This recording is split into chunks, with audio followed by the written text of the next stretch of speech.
The strategy's had quite good performance over the decade.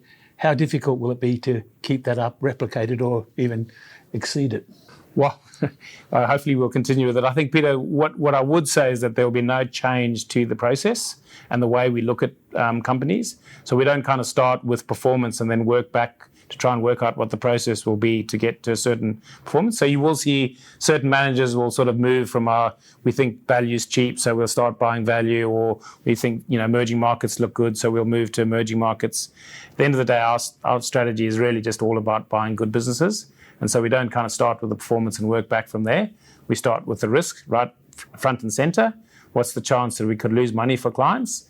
And let's not lose money for clients. And then if that's a good place to start, let's build on that from there. So we kind of invert it. We don't start with performance, we start with risk. So this so-called pivot from growth to value really is just noise to you? Complete noise. I mean, another way of saying from growth to value, I often think is, well, why don't you sell your best businesses for less good businesses? Or let's sell the ones that have done the best in your portfolio and buy the ones that have done the worst, which seems kind of makes sense, I suppose, at a headline level. But what that assumes is that those value businesses that are cheap will suddenly re-rate and the market will give them their fair value. It also assumes that actually this period of fast economic growth we're having now, this bounce back from COVID, will continue.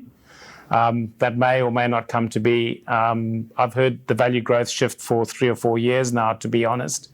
If you're going to buy value, by definition, you're going to be buying quite a lot of bank stocks and also be buying quite a lot of oil stocks and resource stocks, which is just not something we're interested in. I mean, banks, as I said, by their nature, they can go bust. They can go to zero. We saw that in the GFC. They're highly opaque, hard to understand. They're leveraged. Their capital policies are dictated to by central banks. The cost of their number one input, money, is dictated to by banks and central banks. So we just stay away from that.